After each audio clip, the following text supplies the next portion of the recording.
بقول لك ايه، وزن لي كيلو سمك. من هنا الاتنين حاضر.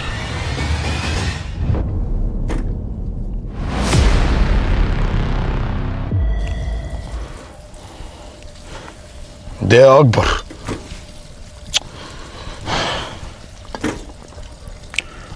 امال في ايه بس؟ ده الميزان لسه شاريه النهارده. انت شكل الكيلو بتاعك فيه بركه. في ايه يا عم؟ هو انت بايع لي الكيلو وباصص لي فيه؟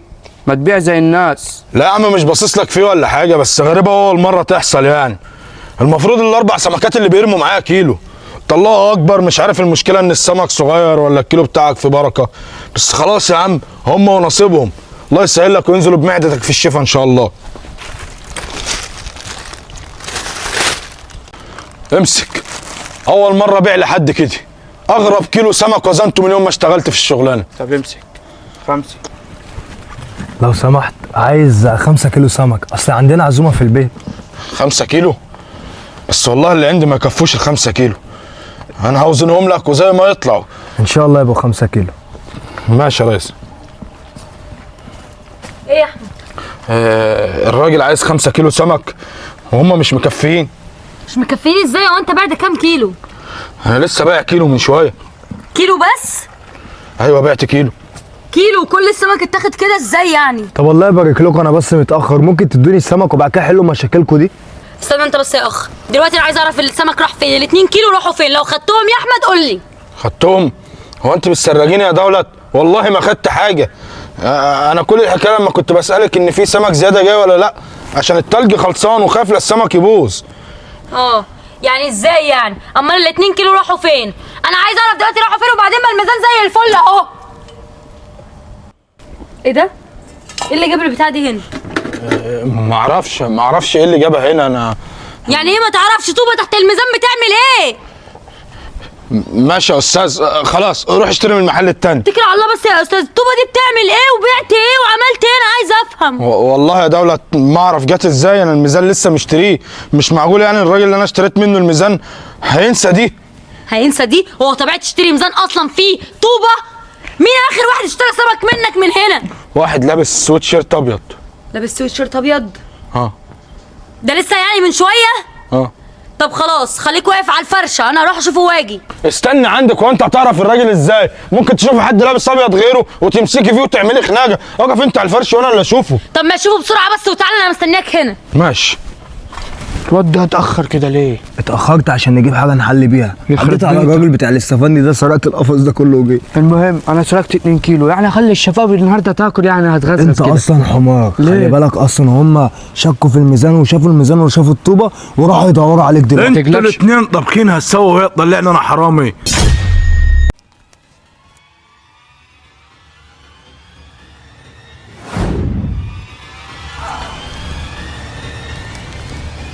يا اسلام انت عايز تخرب بيتنا يا كيلو التفاح ب 150، كيف هتحط التسعير 20 جنيه؟ بس يا احمد مش عاوزك تتكلم، اسكت. السلام عليكم. كنت عايزه ايه ده؟ هو التفاحه ب20 ولا الكيلو ب20؟ لا يا استاذه، الكيلو ب20، اصله فتحنا محل جديد والنهارده عاملين احتفال وعاملين عروض، فقلنا لازم نعمل الكيلو التفاح ب20 جنيه. ما شاء الله، ربنا يوسع عليكم يا رب.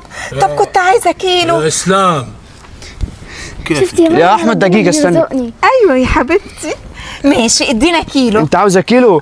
بص بقى، يعني حاول شوف لنا الكيلو كده يكون كذا حبايه علشان يكفي العيال. بصراحه كده انا شايف الكيلو ده فيه كذا حبايه. ده كتير. الحمد لله. اتفضلي. طيب تمام اتفضل. ما تخلي. شكرا، ربنا يبارك فيك يا رب. الله يخليك يا رب تفتح فرع ثالث ورابع وخامس. امين يا رب يا رب. يلا.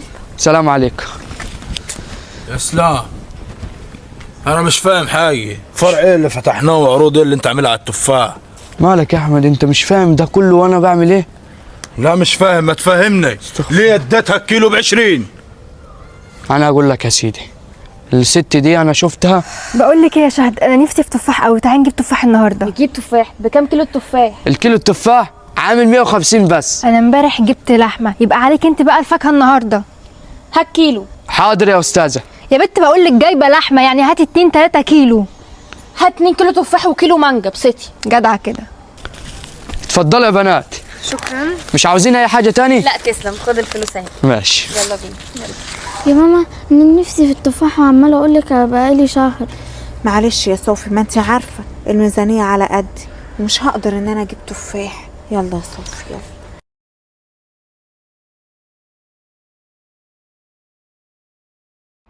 وبعد ما شفت الموقف ده، فانا اول ما شفتها انها جايه وداخله علينا، فقلت لازم اعمل الكيلو التفاح ب 20 جنيه عشان احسسها ان هي بتشتري بفلوسها.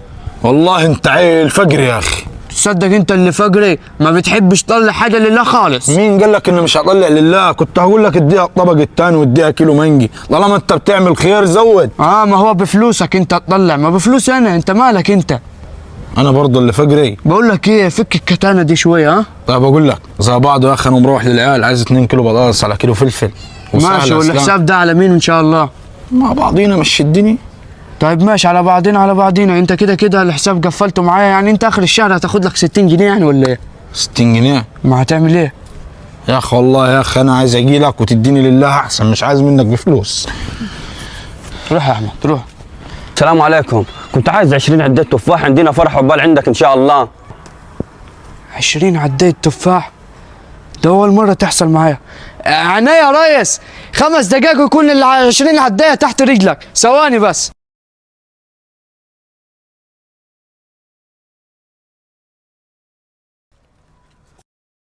يا عم بقى انا زهقت من الشغلانة دي.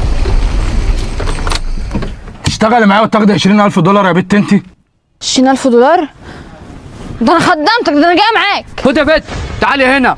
بقول لك ايه يا باشا، دي مراتي، لازم تستأذني الاول. استأذنك انت يا رابش مان.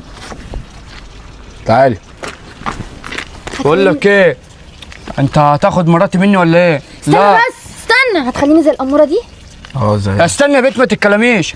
على فكرة ان احنا ما تفرقش معانا الفلوس. خد عربيتك دي وامشي من هنا. يلا يا بت نشوف شغلنا، يلا. ده عرض وطلب وبراحتكم. لا استنى، انا هروح. تروحي فين؟ انت عارفه شغال ايه ولا بيعمل ايه؟ يا عم انت مقعدني في الزباله، وانت مقعدني فين يعني؟ في السرايا؟ ملعون ابو اللي عارف كلمته ما تمشيش ويقولها، وملعون ابو اللي عارف ان كلمته تمشي وما يقولهاش. يعني قصدك ايه بالكلام ده؟ اركب يلا. على فكره انت هتسيبيني وتروحي معاه ولا ايه؟ يا بت انت مراتي. استنى بس. انت تقول لها ما تركبيش وانا اقول لها اركبي. قول لها كده ما تركبيش. ما تركبيش، يلا. هركب. اركبي. يا عم انا دماغي قملت من الزباله. يعني ايه؟ يعني هتروحي معاه؟ طبعا هتيجي معايا. هتسيبيني؟ ده شغل. يا بت انا بكلمك. يا بت الفلوس مش هتغرك، يا بت تعالي معايا. لا حول الله يا رب. الحمد لله. اشيل اكل؟ لا انا مش عايزك في الشغل ده. امال ايه الشغل؟ انا ابويا راجل عنده 80 سنه ومحتاج واحده تعيش خدامه تحت رجله، وبمعنى اصح يتجوزها. ايه يتجوزني؟ لا انا ما اتجوزش راجل كبير، وبعدين انت ما قلتيش ان الشغل كده. امال انت هتاخدي 20,000 دولار على ايه يعني؟ هو ما قاليش ان الشغل كده. انا اي حد بيجي ورا الفلوس يا بابا لازم بيكون العرض بتاعه كده. لا انت ما قلتليش كده. انت لما قلت 20,000 دولار انا قلت هتخليني زي الحلوه دي والبس زيها وابقى كده. لا الحلوه دي ما تساويش نفسك بيها. خليكي في الشغل اللي انت فيه. هتاخدي 20,000 دولار وتتجوزي ابويا. اظن ان دي فرصه ما تتعوضش. لا طبعا انا مش موافقه. سيبها لي. تعالي معايا. توديني فين؟ تعالي بس.